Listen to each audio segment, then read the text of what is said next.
தனியாக இருக்குங்களா ஃப்ரெண்ட்ஸ்? அப்போ இந்த வீடியோ உங்களுக்காக தான்.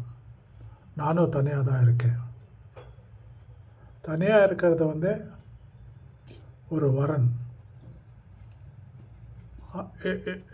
All people will not get this opportunity இல்லையா?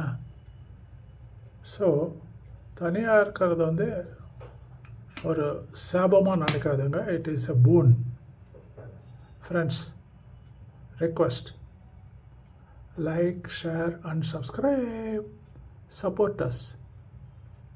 வீடியோ பார்க்குறீங்களா? வீடியோ பார்த்துட்டு உங்கள் காமெண்ட்ஸு தயவு செஞ்சு ரெக்கார்ட் பண்ணுங்க. தனியாக இருக்கீங்களா? இந்த வீடியோ பார்த்துட்டு இருக்கீங்க அப்படின்னாக்க நீங்கள் ஏதோ தனிமையை உணர்றீங்கன்னு நான் உணர்றேன். ஒன்று மட்டும் சொல்கிறேன், நல்லா புரிஞ்சுக்கோங்க.